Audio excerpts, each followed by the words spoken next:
Hey, it's Jay. Okay, so people always talk about letting go. Empty your mind, be here now, as if the secret to enlightenment is silence. You're told to stop thinking, to dissolve your ego, to fade into the background. But what if that's not the path to truth? What if that's the path to disappearance? Think about it. Millions of people in the world meditate, and yet the world is still asleep. But before Buddha sat under his tree, before Zen told you to just breathe, there was a man who uncovered the code behind everything.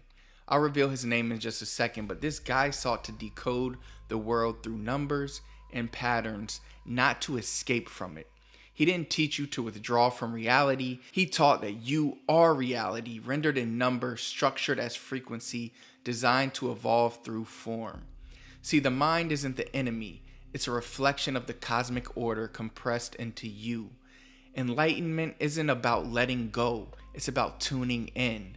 This is the path they never told you about. I'm talking about the great Pythagoras. Most people know Pythagoras for that little triangle formula they forgot after high school, and they have no clue what he actually stood for. He wasn't just a mathematician. He was the original architect of the soul. He didn't preach about letting go of the self. He taught how to refine the self through structure, harmony, and number. He didn't sit in silence to escape the world. He studied math and logic to decode the world.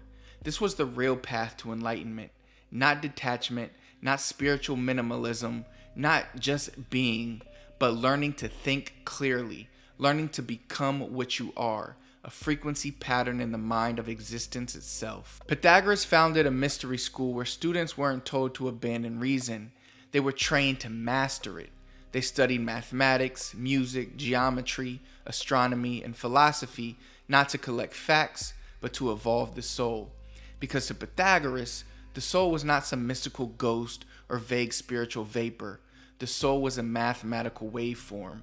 You are not random, you are not empty, you are a self-sustaining frequency system, what we call a monad. And Pythagoras' goal wasn't to transcend that monad, it was to harmonize it. He taught that everything that exists is number, not metaphorically, but literally. Everything you see, light, sound, emotion, thought, is frequency. Energy is frequency, and frequency is governed by number. Music is number in time. Geometry is number in space. Thought is number in motion. And the soul is the synthesis of all of it. When your thoughts are chaotic, your waveform is distorted. When your thoughts are aligned, your waveform is coherent. And when your waveform becomes coherent with the universal pattern, that's what real enlightenment is. Not some mystical buzzword, not some feeling, but a precise mathematical state. Modern spirituality forgot all of this. They chopped the tree at the root and kept the shadow. They kept the candles, the calm voices, the vague ideas of peace and presence, but dropped the actual structure behind it. Pythagoras wasn't about good vibes. He was about mathematical precision. His teaching wasn't stop thinking, it was think clearly. Not be present, but be precise. Not let go, but tune your frequency. Because here's what most people don't realize. If you skip the math, you skip the truth. If you ignore the number, you live in illusion. If you fear your thoughts, you never meet yourself. And yet, every day, millions of people are told that the mind is the problem, that thinking is what's keeping them from awakening, that ego must be killed, that thought must be stopped, that words and logic are traps. Let me ask you something. Who benefits from that? Who benefits when you're taught to distrust your own reason, to shut up and sit still, to accept your place in the universe instead of mastering it? Sure as heck isn't you. That's not enlightenment. That's programming. See, the original illuminated path, the one Pythagoras began, wasn't about surrender. It was about discovering that your mind isn't a bug in the system. It is the system. That your ability to think isn't the barrier to truth. It's the bridge to it. That thoughts don't distract you from the divine. They are the divine. The universe doesn't need priests, rituals, or blind faith. It needs minds that know how to calculate. That's what Pythagoras meant when he said all is number. He wasn't just being poetic. He was telling you that you are made of equations, and the only way to awaken is to start solving yourself. So why did all this get buried? Why did the path of number get replaced with the path of nothingness? Because number empowers you. Nothingness disarms you. Math requires your active participation. Stillness just tells you to wait. Zen says, wait in silence and truth will find you. Pythagoras taught, master the mathematics and you'll grasp eternal truth. Which one do you think leads to actual transformation? So let's resurrect the real path. Let's remember what was stolen, watered down, forgotten. Enlightenment isn't some floaty state. It's a frequency shift in your soul, a movement toward harmony with the eternal equation. And that path doesn't start with silence. It starts with understanding.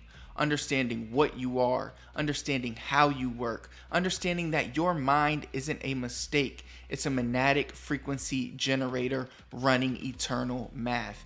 And when you start to tune that waveform, when you clean the noise and amplify the signal, you don't disappear and you don't dissolve. Instead, you begin to illuminate. But here's what modern spirituality gets completely wrong about the process. They think the path to illumination runs through emptiness. Let's talk about why that's not just wrong, but dangerous. See, modern spirituality loves the idea of emptiness. It's all about emptying the mind, the ego, and the self. You're taught to just breathe, to just be, to let go of thought altogether. And yeah, on the surface, that sounds great. But emptiness is not enlightenment. It's just a moment of relief from all the noise of your real life. I get it, that relief can feel amazing. And I'm not saying you shouldn't pause for a moment or take space when you need it. But instead of forgetting yourself, maybe it's time to start thinking about yourself. Here's the problem most people don't even realize they're dealing with. They're drowning in thoughts that aren't even theirs. They're just running on loops that have been suggested to them from every direction. Junk news, social media, trauma, cultural programming, politics, you name it. So when they disconnect from that for a second, of course, they feel good. Of course, it feels like salvation. But it's not salvation. It's sedation, and that's the difference. And that difference is everything, because what most people are calling awakening is really just a nervous system cool down. They're not accessing a deeper domain of reality. They're not tapping into the source code. They're just taking a break from the noise and mistaking that stillness for truth. But you're not going to be cured just because you took a break from the chaos. The real cure is understanding the structure underneath it all. Where is it coming from? What's generating it? What's the root cause? Because if you don't understand that, you're not solving anything. You're just temporarily escaping it. And it's no different than popping a painkiller instead of actually healing the injury. People think they'll find peace by running away from their problems, but all that does is push the problems deeper underground where they grow in silence. So yeah, you might feel peace for a moment, but it's peace built on avoidance. It's peace rooted in weakness. What we need isn't numbness. What we need is power. And power comes from knowledge. You've heard the phrase, knowledge is power, right? Well, that's never been more true than right here. If you sit and meditate every day, but never actually figure out what you are, who you are, how your mind works, what are you really doing? Because I'll tell you what you're not doing. You're not transcending anything. You're just running spiritual anesthesia. You're putting your mind to sleep and assuming that silence means you've ascended. But truth doesn't come from being still. Truth comes from structure, from the internal framework of your thoughts, beliefs, patterns, and logic. In other words, it comes from the architecture of your mind. And if you don't have that structure, if you don't know how your own system works, then stillness and the now becomes another trap. Just another idea that sounds deep, but keeps you stuck. Let's talk about that for a second. This obsession with the present moment. See, most spiritual gurus, influencers, and coaches out there repeat the same thing. Be present. Be here now. Let go of your past. Don't worry about your future. All that exists is this moment. And yeah, I get it. It sounds very peaceful. It sounds wise, because the idea of escaping time, that hits deep when you're suffering. It sounds like freedom. But here's the thing. The present doesn't actually exist in the way people think it does. Philosopher and author Mike Hockney explains this beautifully. What we call the present is not a moment you can hold in your hand, because as soon as you try to catch it, it's gone. The moment collapses, the signal updates, and all you're left with is a memory of what just happened. Think about the last word I just said. Now think about this one. Now this one. See, you're always chasing something that already passed. There is no now that you can grab and freeze and live inside. It's always slipping through your fingers. So when people act like the present moment is this sacred access point to truth, they're pointing to something they don't even understand. It's like staring at a single frozen frame from a movie with no context of what came before or what's coming next and saying, that's the whole story. Truth isn't in the frame, it's in the pattern, it's in the structure, it's in the full signal, past, present, and future. So no, the present moment isn't the full picture, and if you stop there, you miss the deeper truth. Truth lives in your ability to understand the structure of reality. And the only way to do that is to wake up inside your mind. That's why this whole idea of stay in the now falls apart when you actually think about it.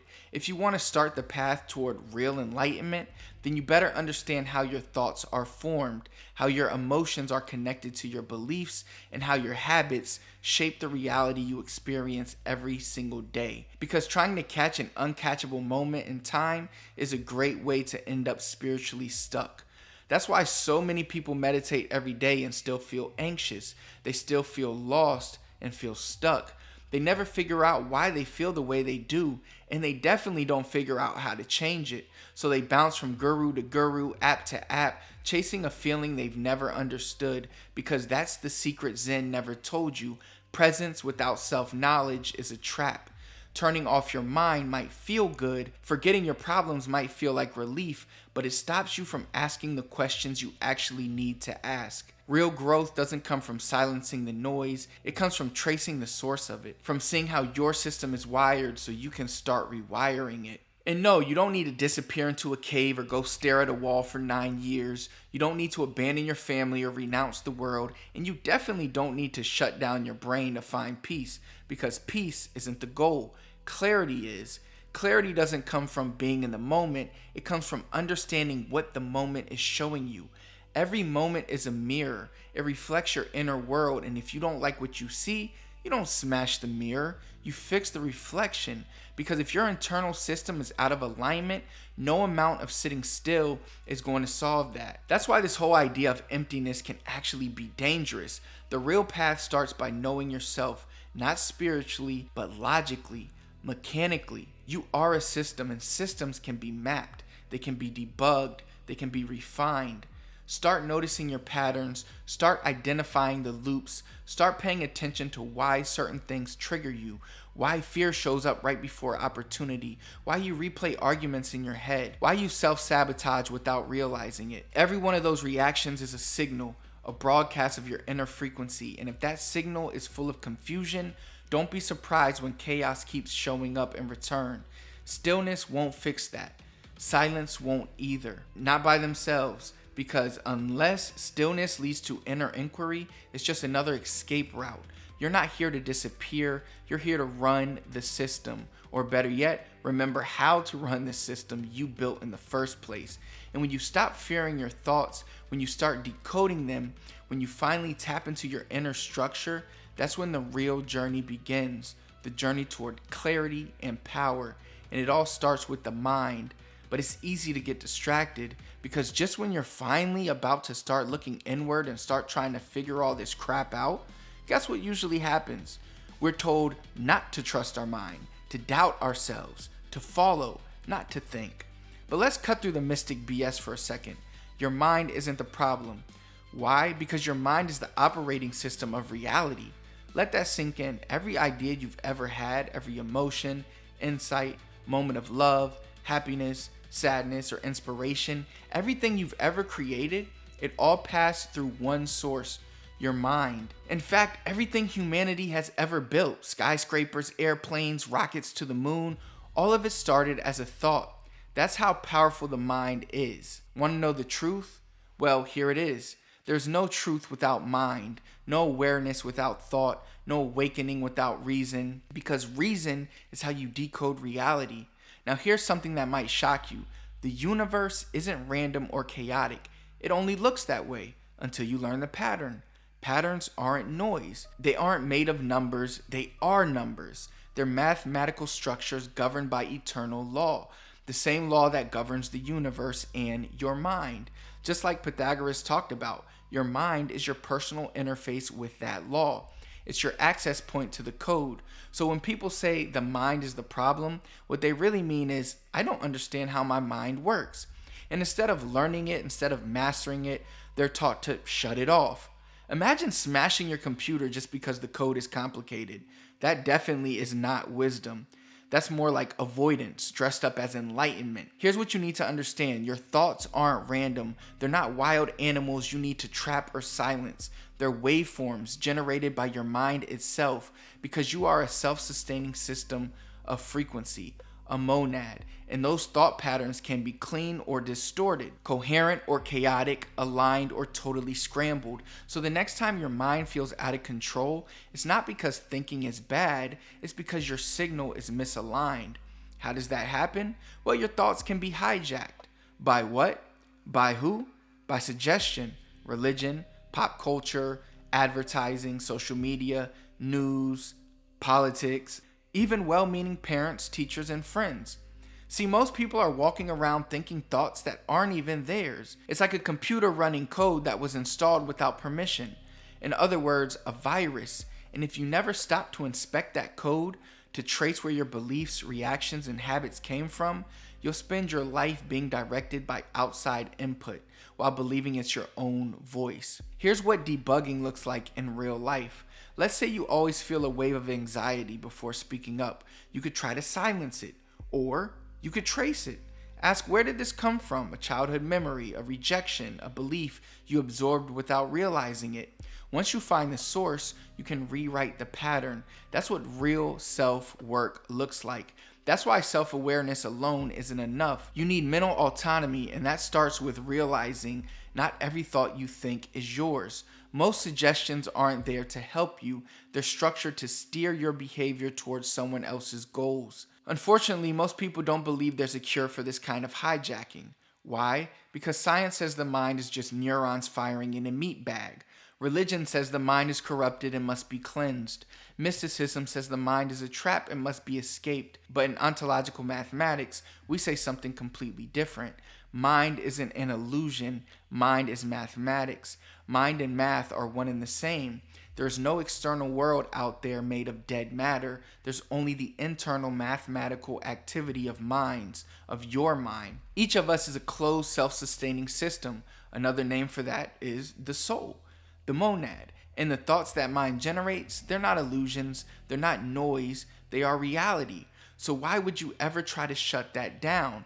Even if your system's been infected, you don't destroy the system, you debug it. You don't shut down the computer and hope the virus disappears, because the second you turn it back on, it's still there. So don't run from thought, especially when thought is your essence. That's like trying to escape your own heartbeat, like telling a musician the key to truth is to smash their instrument. You don't reach enlightenment by turning off your mind, you reach it by learning how to play it. Most people aren't suffering because they're too in their heads, they're suffering because no one ever taught them how to think. School teaches you what to think, not how to think. So does media, so does politics, so does religion. And the result is that people get stuck in loops, patterns they inherited from childhood, trauma, culture, from beliefs they never questioned, from wounds they never understood. And instead of fixing the pattern, they try to numb it. When meditation doesn't work, they reach for pills or weed or whatever else gives them silence. But numbness isn't healing, it's just muting the signal. Real growth, real awakening comes from reprogramming and upgrading the system. So to be clear, thought isn't noise, it's signal, but only if you know how to read it. You have to know when your thoughts are rooted in logic and when they're glitching from suggestion or emotional residue. You can't fix that by sitting still. You fix it by becoming a master of your own thinking. And when you do, your entire world starts to shift. You stop fearing your thoughts. You start understanding them. You stop resisting the voice in your head and start realizing it's your higher self trying to break through. In the end, you realize what you are. You're not separate from the universe. You are a piece of it. You are a creator of it. And the more you learn how to think clearly, consciously, and powerfully, the more that truth becomes impossible to ignore. Because once you see what you really are, you can't unsee it.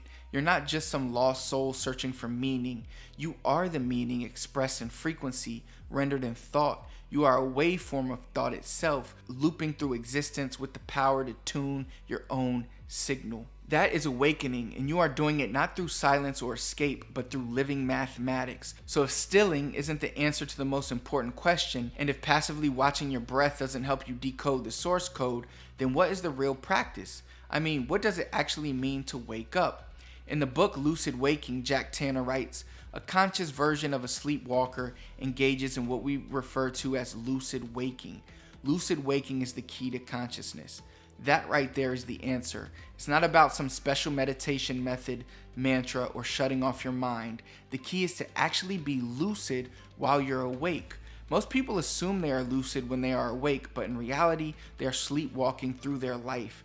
They have beliefs they didn't choose, they react to triggers they never questioned, and are thinking thoughts that were suggested to them without their consent. Lucid waking means to see the thought you're thinking as you think it, to observe your emotional reactions as they are forming, and to catch the loop before it runs you. Lucid waking is what happens when your conscious mind starts watching the projector instead of being lost in the movie. It's when you recognize a suggestion and override it. You aren't just closing your eyes, breathing through it, acknowledging it, and letting it go. You are reprogramming it. Tanner writes, your consciousness consumes whatever gets produced, but it isn't their author. What it does is continually make suggestions to the production mind and it executes them.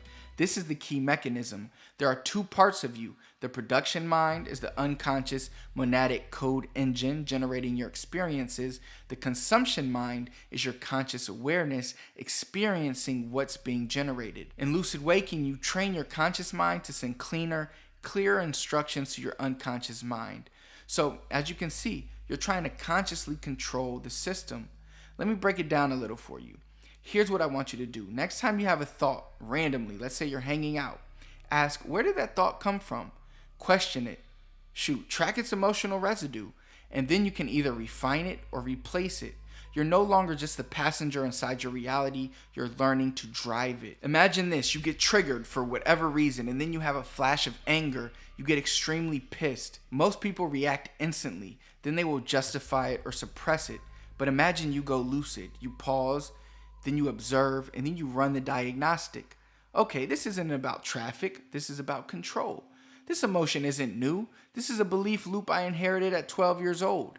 This isn't me. This is a suggestion I never questioned. You see it, and in that moment, you get to choose to issue a better signal, and then your system obeys. Over time, this is transformational. Tanner writes, lucid waking is about observing the thoughts you're experiencing and deciding which ones align with the path of reason and which ones are keeping you in the loop. This isn't about becoming calm, it's about becoming clear. Lucid waking is frequency hygiene for your soul. You're debugging your reality one thought at a time. Your mind is a self-sustaining frequency system. It creates its own experiences from within. What you call external reality is actually internal signal filtered through your own monadic code.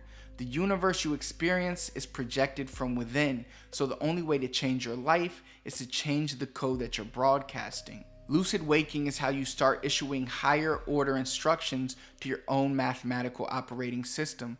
This is not some mysticism or blind belief. It's mathematics. It's logic. It is clarity. And the more you do this, the more your life stops feeling random. The less you feel like a victim and the more control you take in your life. You stop getting caught in the loops. You stop asking, why does this keep happening to me? And you start saying, I know why it's happening, and I'm changing the signal now. That's what growth actually is. Not floating off into some void that doesn't exist, but learning how to architect your waveform like a conscious monad. The more precise your thinking becomes, the more your actions, thoughts, and identity begin to merge. Your inner and outer worlds start to match, and that's when the higher shift happens. In Lucid Waking, Tanner writes, ontological mathematics furnishes ultimate lucidity, God consciousness. This is where being and thought are one, where object and subject are one. That's the end game. when your thoughts, your being, your actions, and your frequency are no longer in conflict. So forget the image of enlightenment as a guy sitting cross-legged under a tree. It's not about retreating from life or detaching or going silent. It's about becoming lucid, whether you're in the middle of your day, middle of some big trigger moment, or middle of an important thought, and realizing this is my mind. I control the frequencies. I'm the one steering this ship. That's the real practice. Lucid waking, and that's where your transformation begins. Now it's your turn to grab the wheel. Remember, you don't need to meditate for hours or to empty and forget about yourself. You don't need to become passive to become wise. You need to seek knowledge, understanding, wisdom, truth. It starts with you, your mind, seeing your loops, catching your patterns, and trying to issue better signals. Start tonight. Start right now.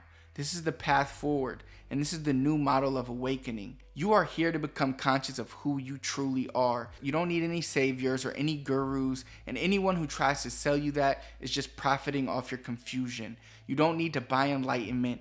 You need to remember it. You need to learn how to think for yourself. That's what all is within really means. You are the signal.